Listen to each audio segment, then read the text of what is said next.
কিয়ামতের ব্যাপারে যাদের চিন্তা আছে, আল্লাহর সামনে দাঁড়ানোর ভয় যাদের আছে, যারা আল্লাহকে বেশি বেশি স্মরণ করে, ওই মানুষগুলোই মূলত আল্লাহর রাসূল সাল্লাল্লাহু আলাইহি ওয়াসাল্লামকে পরিপূর্ণ অনুসরণ করতে পারে। আল্লাহ রাব্বুল আলামিন নবীজিকে নির্দেশ দিলেন, আর গোপনে দাওয়াত নয়। এবার আপনি আপনার আশেপাশে পরিচিত জন, প্রিয়জন, আত্মীয় স্বজন সবাইকে দাওয়াত দেন। নবীজি সবাইকে দাওয়াত দেওয়ার জন্য আদেশ প্রাপ্ত হলেন। এখনের জামানা তো সুন্দর, আপনার একটা ব্যক্তিগত বিষয় বন্ধুদেরকে জানানোর দরকার, ফেসবুকে পোস্ট দিলেই হয়ে যায়। মানুষকে জানানোর অনেক মাধ্যম আছে, তৎকালীন সময়ে তো আর এগুলো ছিল না। নবীজি চিন্তা করলেন, সাফা পাহাড়ের উপরে তিনি উঠে গেলেন। আর এক বর্ণনা আসছে আবু কুবাইস পাহাড়ের উপরে দাঁড়িয়েছেন। যদিও মনে হয় দুইটা জিনিস আলাদা, কিন্তু বাস্তব আলাদা নয়, কারণ আবু কুবাইস পাহাড়েরই একটা অংশ হলো সাফা পাহাড়। নবীজি সাফা পাহাড়ের উপরে দাঁড়ায় গেলেন তথা আবু কুবাইস পাহাড়ের উপরে দাঁড়িয়ে গেলেন।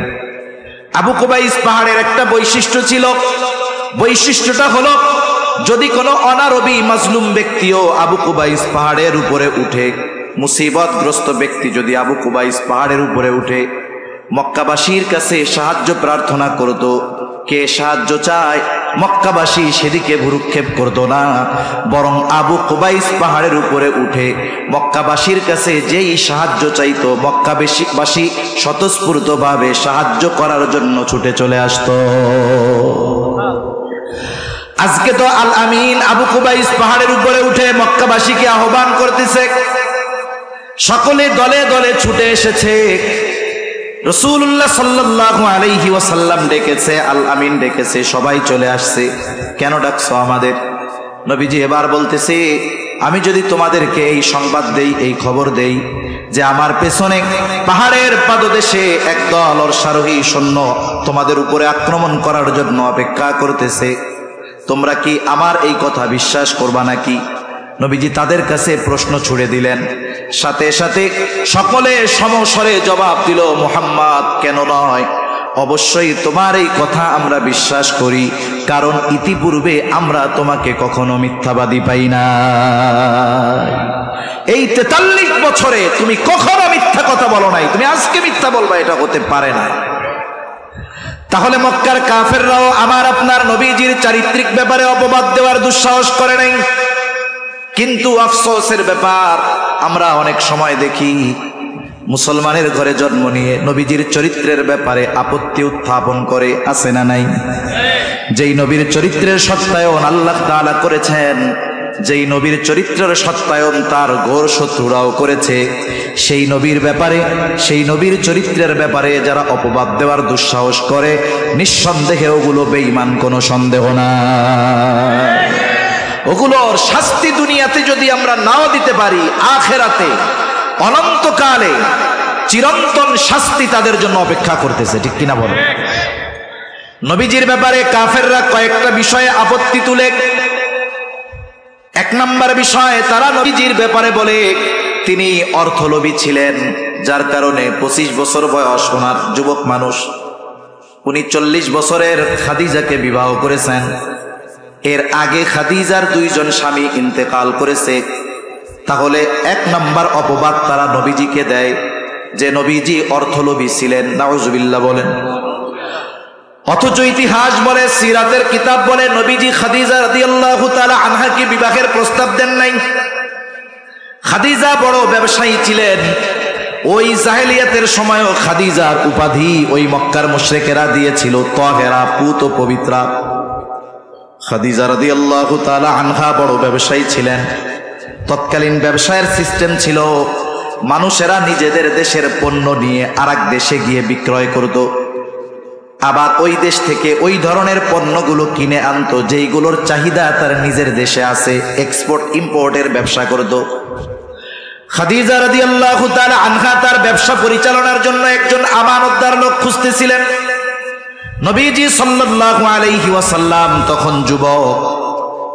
আবু তালেব জানতে পারলেন খাদিজা খুঁজতেছে এমন মানুষ। আবু তালেবের নিজের ভাতিজার উপরে সর্বোচ্চ বিশ্বাস ছিল যে আমার ভাতিজা তো আমানতদার, বিশ্বস্ত। তিনি আমার আপনার নবীর কথা খাদিজাকে বললেন। খাদিজা প্রথমেই রাজি হয়ে গেল। এইবার নবীজিকে ব্যবসার জন্য নিয়োগ দেওয়া হলো। খাদিজা রাদিয়াল্লাহু তাআলা আনহা এই ব্যবসায়িক সফরে নবীজির সাথে খাদিজার একজন গোলাম ছিল, নাম হলো মায়সারা। তাকে বলা হতো খাদিজার চোখ। তার মানে খাদিজা তাকে এতটা বিশ্বাস করতেন, তার উপাধি ছিল খাদিজার চোখ। নবীজির সাথে মায়সারাকে দিয়ে দেওয়া হলো। মায়সারা নবীজির সাথে এই সফরে থাকলো। অনেক অলৌকিক ঘটনা ঘটছে। নবীজি যেই পণ্যগুলো নিয়ে গিয়েছেন এগুলো অনেক দামে বিক্রয় করলেন। আবার ওই দেশ থেকে যেই পণ্যগুলো কিনে এনেছেন আরবের বাজারেও অনেক বহুগুণ লাভে এগুলো বিক্রয় করলেন। এবার মায়সারার কাছে খাদিজা সফরের কারগুজারি শুনতে চায়। কারণ একটা মানুষ বাস্তবেই তার ক্যারেক্টার কেমন, চরিত্র কেমন, আসলে আমি কেমন, 1 ঘন্টা বয়ান শুনে আপনি বুঝতে পারবেন না। 2-4 দিন আমার সাথে যদি সফর করেন আমার আসল চরিত্র আপনি জানতে পারবেন। এখন আমার বুজুর্গ দেখা যাইতে পারে, কারণ দেখতেছেন তো 1 ঘন্টা, কিন্তু যখন দীর্ঘ সময় আমার সাথে থাকবেন তখন বোঝা যাবে যে আসলে মানুষটা কেমন। কারণ সফরে কষ্টের হালতে মেজাজ একটু ভিন্ন রকম থাকে। ওই সময় যদি কন্ট্রোল করা যায়, আচরণ ঠিক থাকে, তাহলে বুঝতে হবে লোকটা ঠিক আছে। মায়সারাকে বলতেছে সফরের কারগুজারি শোনাও। সে কারগুজারি শুনাইলো। এর মধ্যে কিছু বিষয় ছিল এমন যে নবীজি সফরের ক্লান্ত দেহ নিয়ে মাঝে মধ্যে গাছের ছায়ায় বিশ্রাম করতেন। স্বাভাবিক সূর্য যখন সরবে গাছের ছায়াও সরে যায়, কিন্তু দেখা যাইতো সূর্য সরে গেছে কিন্তু গাছের ছায়া সরে যায় নাই। ঘুমন্ত নবীকে গাছ ঝুঁকে ছায়া প্রদান করতে থাকতো। আবার প্রচন্ড গরমে নবী পথ চলতেছেন, দেখা যাইতো মেঘের খণ্ড ছায়া দিয়ে রাখছে। এক জায়গায় নবীজি বিশ্রাম করতেছেন। একজন পাদ্রী মায়সারাকে ডেকে বলে, এই লোকটাকে বলে ইনি হলো মুহাম্মদ, বাড়ি কোথায়? মক্কায়। বলে এই লোকটা ভবিষ্যতের নবী হবে। এই রকম বিষয়গুলো যখন খাদিজার কাছে মায়সারা বর্ণনা করলো, স্বাভাবিকভাবে খাদিজা রাদিয়াল্লাহু তাআলা আনহা নবীজির প্রতি আরো আকৃষ্ট হয়ে গেলেন। স্বাভাবিক বিষয়টা কি, যার যাকে বেশি ভালো লাগে তার কথা মজলিসে আলোচনা করে, তার কথা বারবার আলোচনা করতে ভালো লাগে। খাদিজাতুল কুবরা রাদিয়াল্লাহু তাআলা আনহা বান্ধবীদের মজলিসে আমার আপনার নবীর কথা বারবার উচ্চারণ করতেছেন। খাদিজার একজন বান্ধবী বলে, খাদিজা কি ব্যাপার, তোমার কি মুহাম্মদকে পছন্দ হয় নাকি? তাইলে বিবাহের প্রস্তাব দিয়ে দাও। অথচ খাদিজা দৃঢ় প্রতিজ্ঞাবদ্ধ ছিলেন যে তিনি আর কোনো বিবাহ বন্ধনে আবদ্ধ হবেন না। কিন্তু নবীজির চরিত্র মাধুর্যতায় মুখরিত হয়ে গেছেন, তিনি আকৃষ্ট হয়ে গেছেন। এইবার বলতেছে, শোনো, আমি যদি মুহাম্মদকে প্রস্তাব দেই, সে 25 বছরের একজন যুবক আর আমি 40 বছর বয়স। এর আগে আমার 2 জন স্বামী দুনিয়া থেকে ইন্তেকাল করেছে। আমি যদি প্রস্তাব দেই আর মুহাম্মদ যদি আমার প্রস্তাব ফিরিয়ে দেয় আমি লজ্জা পাবো। এবার বান্ধবী বলতেছে, তাহলে প্রস্তাবটা আমি দিয়ে দেই। খাদিজা বলে, দিতে পারো, তবে আমার পক্ষ থেকে যে প্রস্তাব দিচ্ছ বিষয়টা জানি গোপন থাকে, যদি ফিরায় দেয় আমি লজ্জা পেয়ে যাব। এইবার ওই বান্ধবী নবীজির কাছে গেছে, গিয়ে বলে, মুহাম্মদ কি ব্যাপার, বয়স তো কম হলো না, বিবাহ শাদী করবা না? নবীজি বলতেছে, আমি বিবাহ করব কেমনে, আমার তো কোনো টাকা পয়সা নাই, খরচ চালানোর তৌফিক নাই। এবার বলতেছে, যদি এমন কেউ তোমার সাথে বিবাহ বন্ধনে আবদ্ধ হতে রাজি হয় যে সমস্ত খরচ চালায়া দিবে, তোমার কোনো খরচ লাগবে না, তাহলে তুমি রাজি আছো নাকি? নবীজি এবার বললেন, আমার অভিভাবক আছে চাচা আবু তালেব, তার সাথে বিষয়টা আলোচনা করো। এইবার আবু তালেবের সাথে আলোচনা করা হলো। লম্বা ইতিহাস। আবু তালেবের খুতবায় খাদিজাতুল কুবরা রাদিয়াল্লাহু তাআলা আনহার সাথে নবীজির বিবাহ সম্পাদিত হয়ে গেল। বিবাহর রজনী খাদিজাতুল কুবরা রাদিয়াল্লাহু তাআলা আনহা নবীজিকে বলতেছে, আজকে থেকে আপনি আমার স্বামী, আমি আপনার অধীনস্থ। শুনে নেন, আমার যত সম্পদ আছে আমি আমার সব সম্পদের মালিকানা আপনাকে দিয়ে দিলাম। কেউ যদি আপনাকে কিছু দিয়ে দেয়, বলেন তো সেইটার মালিক আপনি হবেন তো? জোরে বলেন, হবেন তো? পবিত্র কোরআনুল কারীমের সূরাতুদ দুহা প্রসিদ্ধ একটি সূরা। এই সূরার মধ্যে আল্লাহ তাআলা আমার আপনার নবীজিকে প্রদত্ত 3টা গুরুত্বপূর্ণ নেয়ামতের কথা বলেছেন। শানে নুজুল সহ পেছনের কথা বলতে গেলে লম্বা সময় লেগে যাবে। শুধুমাত্র নেয়ামতগুলোর কথা বলি। আল্লাহ তাআলা এক নম্বরে যেই নেয়ামতের কথা বলেন, পিছের কথা একটু না বললেই নয়। নবীজির কাছে কিছুদিন ওহী আসা বন্ধ ছিল, অসুস্থতার কারণে বা অন্য কোনো কারণে। নবীজি অসুস্থতার কারণে ওহী আসা বন্ধ। নবীজি অসুস্থতার কারণে ভোর রাত্রে তাহাজ্জুদের জন্য উঠতে পারেন নাই। একজন দুষ্টু মহিলা বলা শুরু করলো, মুহাম্মাদের কাছে শয়তানটা আর আসে না। মানে জিবরাইল আলাইহিস সালামের কথা বলতেছে। বলে মুহাম্মাদের রব মুহাম্মাদকে ছেড়ে দিয়েছে, ত্যাগ করেছে। আল্লাহ তাআলা এই ঘটনাকে কেন্দ্র করে নবীজিকে সান্ত্বনা দেওয়ার জন্য সূরাতুদ দুহা নাজিল করেন। আগে প্রদত্ত নেয়ামতগুলোর কথা, নবুয়তির আগে প্রদত্ত নেয়ামতের কথাগুলো স্মরণ করায় দিয়ে আল্লাহ তাআলা কেমন যেন বলেন, হাবিব নবুয়তির আগে আমি আল্লাহ আপনাকে ছেড়ে দেই নাই, আর নবুয়তি দিয়ে আমি আল্লাহ আপনাকে ছেড়ে দিব এমনটা হতে পারে না। এজন্য নবুয়তির আগের কয়েকটা নেয়ামতের কথা আল্লাহ বর্ণনা করছে। এক নম্বর নেয়ামত আল্লাহ তাআলা বলেন, আলাম ইয়াজিদকা ইয়াতীমান ফাআওয়া ওয়া ওয়াজাদাকা দাল্লান ফাহাদা ওয়া ওয়াজাদাকা আইলান ফাআগনা। এক নম্বর নেয়ামতের কথা আল্লাহ স্মরণ করে দিয়ে বলেন, আমি কি আপনাকে ইয়াতীম অবস্থায় পাই নাই? ইয়াতীম অবস্থায় পেয়ে আমি আল্লাহ আপনাকে ছেড়ে দেই নাই। ফাআওয়া, আলাম ইয়াজিদিকা ইয়াতীমান ফাআওয়া, ছেড়ে তো দেই নাই, সাথে সাথে আপনার লালন পালনের ব্যবস্থা করেছি। পৃথিবীর ইতিহাসে যদি তাকিয়ে দেখেন, আমাদের সমাজে অনেক মানুষ এমন আছে মনে করেন সন্তান বিবাহ করেছে, স্ত্রী সন্তান সম্ভবা, আল্ট্রাসোনোগ্রামের মাধ্যমে জানতে পারছে ছেলে হবে।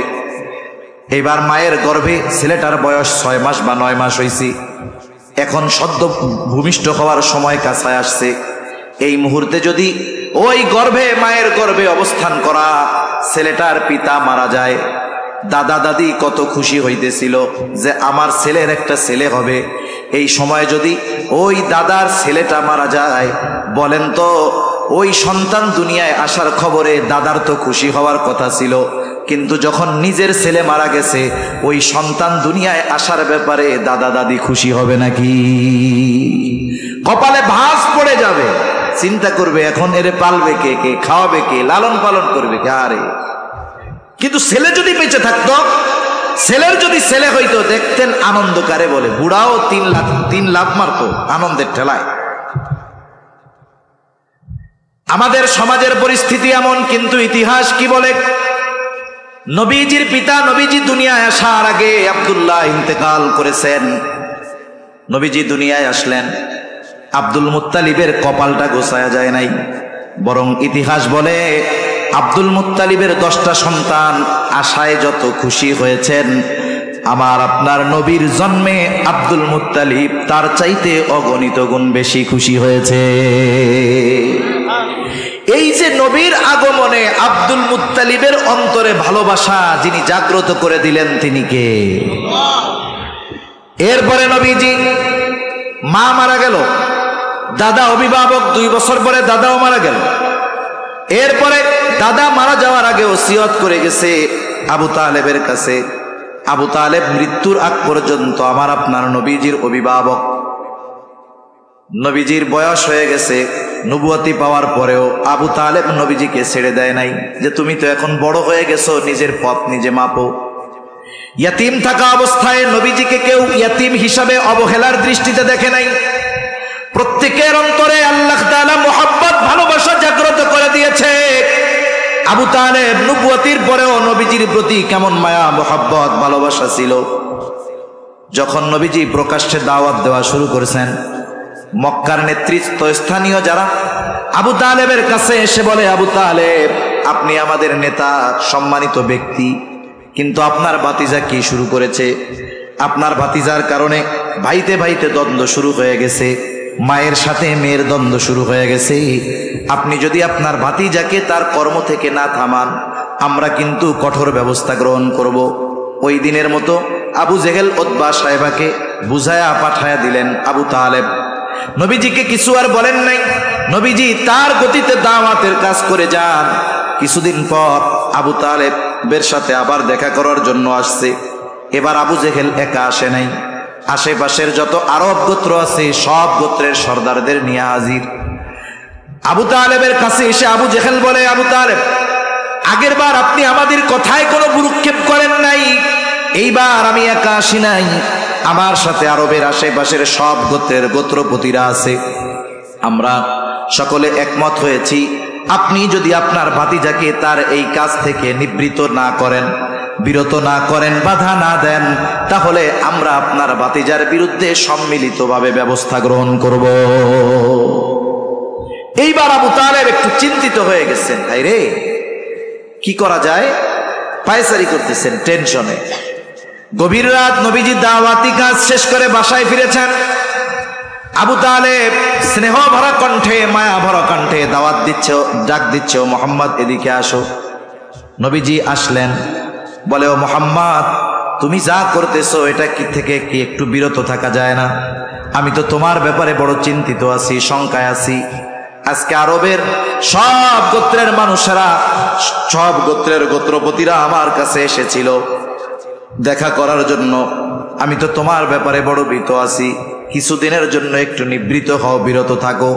স্বাভাবিকভাবে দুনিয়ার নিজামটাও এরকম, যখন কোনো তরুণ যুবক ভালো কাজ করতে যায়, ওই ভালো কাজের বাধা যখন আসে, মা বাবা সন্তানের প্রতি মোহাব্বতের কারণে বলে, বাবারে এ কাজ করার মানুষ বহুজন আছে, এই ভালো কাজ তোমার করা লাগবে না, তাহলে তোমার উপরে বড় ধরনের বিপদ আসতে পারে।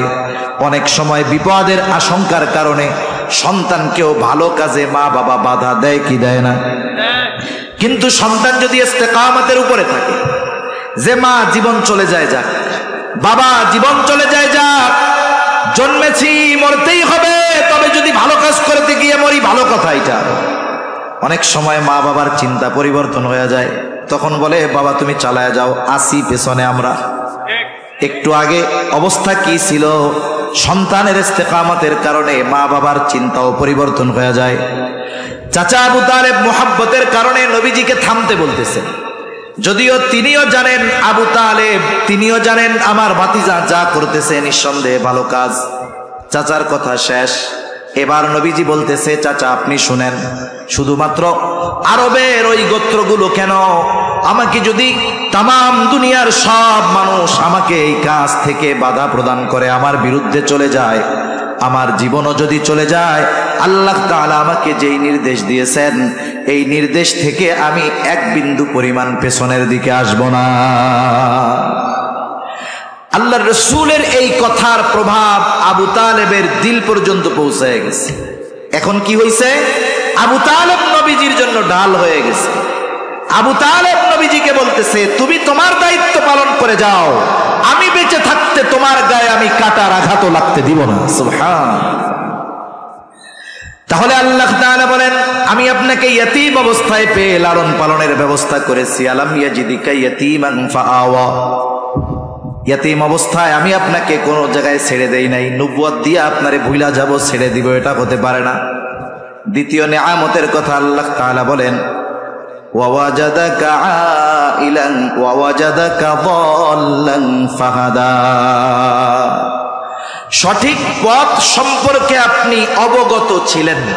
একটা হলো সঠিকটা জানার পরে সেটা না মানা, আরেকটা হলো সঠিক জিনিসটা না চেনা। দুইটার মধ্যে তফাৎ আছে। একজন সঠিকটা চিনে না, জানে না এই পথটা কোনটা, এটাও দল শব্দ দ্বারা বলা হয়। আবার অনেকে পথভ্রষ্ট, পথ চেনার পরেও ওই পথে চলে না, এটা হলো পথভ্রষ্ট। আর এটা হলো পথ সম্পর্কে অনবগত, জানে না। আল্লাহ তাআলা বলেন, আপনি সঠিক পথ চিনতেন না, আপনাকে আমি সঠিক পথটা চিনিয়ে দিয়েছি। ওয়াওয়াজাদাকা আইলান ফাআগনা, আপনি অভাবী ছিলেন, টাকা পয়সা ছিল না, আমি আপনাকে ধনী বানায়া দিয়েছি।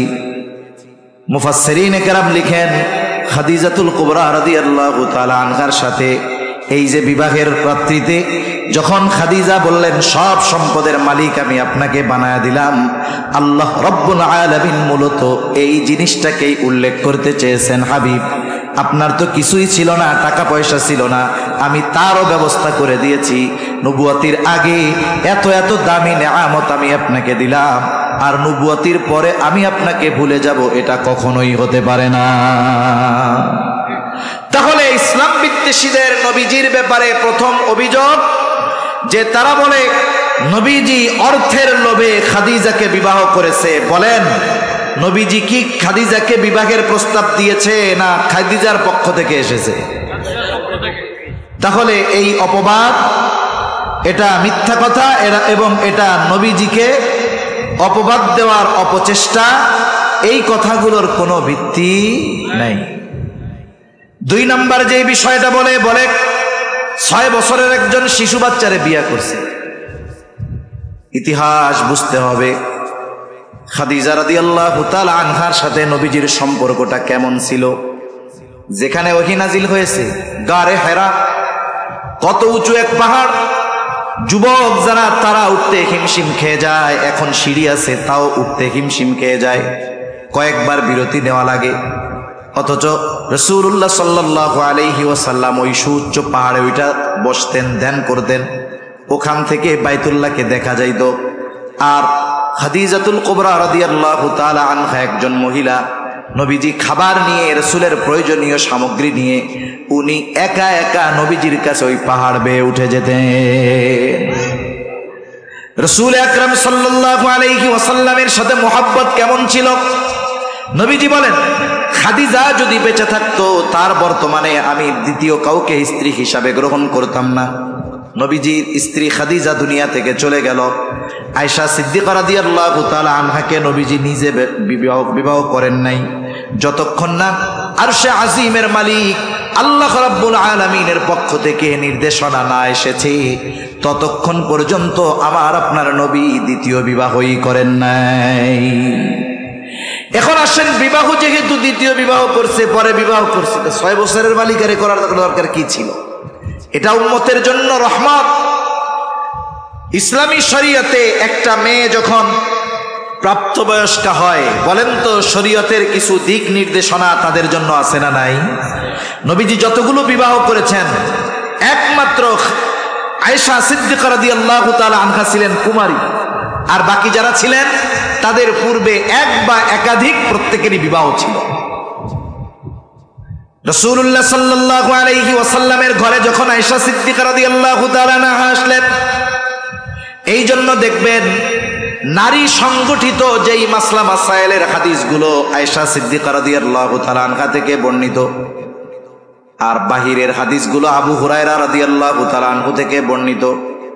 সর্বাধিক হাদিস বর্ণনাকারী সাহাবী হযরত আবু হুরায়রা রাদিয়াল্লাহু তাআলা, এর পরপরই আয়েশা সিদ্দিকা রাদিয়াল্লাহু তাআলা প্রায় 2200-র কাছাকাছি হাদিস বর্ণনা করেছেন।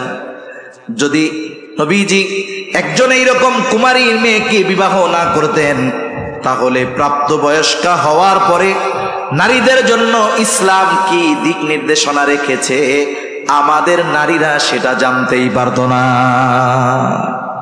এজন্য নবীজির আয়েশা সিদ্দিকা রাদিয়াল্লাহু তাআলা আনহার সাথে বিবাহ হওয়াটা এই উম্মতের নারীদের জন্য রহমত। সব বিষয়গুলো খোলাসা তারা জানতে পারতেছে। ইসলাম কি শুধু বাহিরে নাকি? ঘরের মধ্যে ইসলাম নাই? ব্যক্তিগত জীবনে নাই? পার্সোনাল লাইফে আছে, ব্যক্তিগত জীবনে আছে, পারিবারিক জীবনে আছে, সামাজিক জীবনে আছে। তাহলে আয়েশা সিদ্দিকা রাদিয়াল্লাহু তাআলা আনহার সাথে বিবাহ হওয়ার কারণে অনেক বিষয় উম্মতের নারীরা সহজে জানতে পারছে, নাহলে কঠিন হয়ে যাইত এই বিষয়গুলোর ব্যাপারে সমাধান পাওয়া।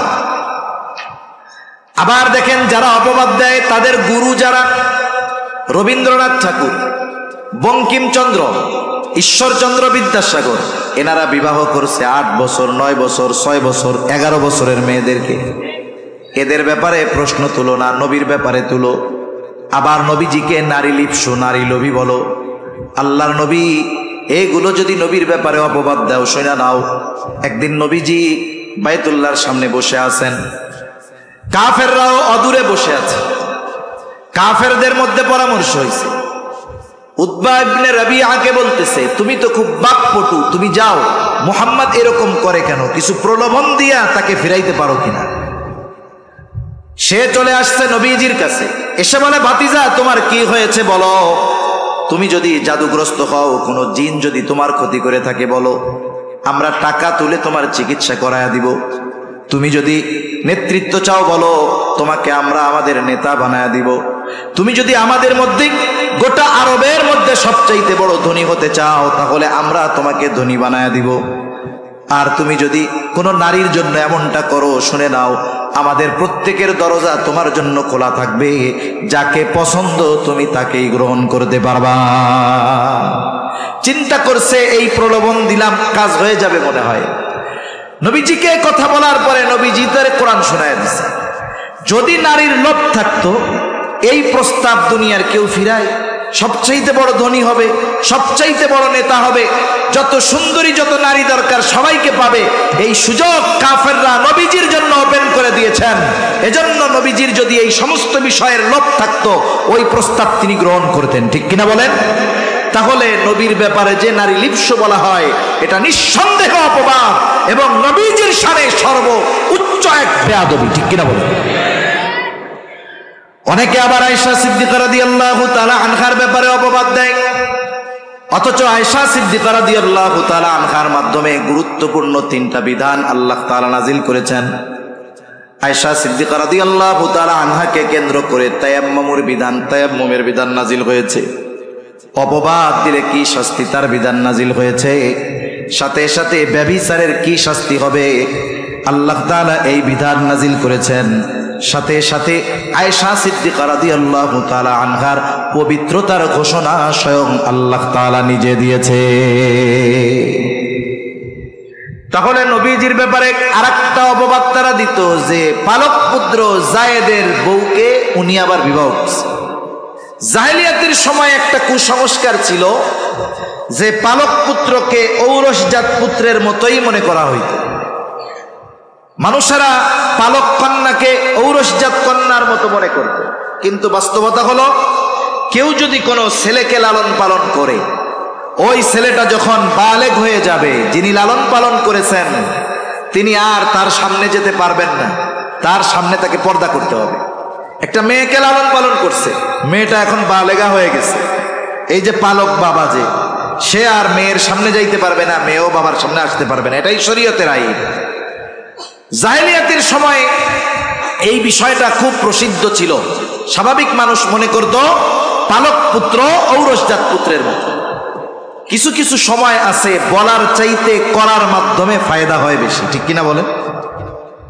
অনেক উপমা দেওয়া যাবে। যেমন রাসূলুল্লাহ সাল্লাল্লাহু আলাইহি ওয়াসাল্লাম হুদায়বিয়ার সন্ধি যখন হয়েছে, মক্কায় আসতেন উমরা করার জন্য, কিন্তু চুক্তির কারণে এই বছর আর উমরা করা সম্ভব নয়। সবাই চিন্তা করছে উমরায় যাব, অনেকে জন্তু নিয়ে আসছে, আমরা আল্লাহর সন্তুষ্টির জন্য ওইগুলোকে জবাই করব।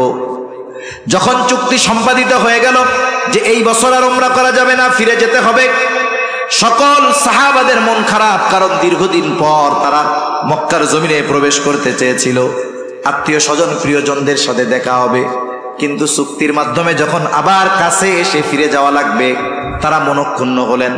নবীজি নির্দেশ দিলেন, যার সাথে যেই জন্তু আছে সবগুলোকে কোরবানি করে দাও, জবাই করে দাও।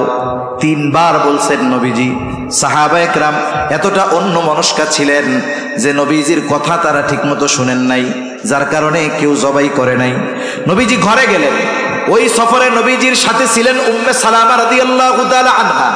উম্মে সালামার সাথে নবীজি পরামর্শ করতেছেন, বিষয়টা তো এরকম, কেউ তো আমার কথা শুনলো না, 3 বার বললাম, এরপরেও কেউ প্রাণীগুলা জন্তুগুলা জবাই করে না।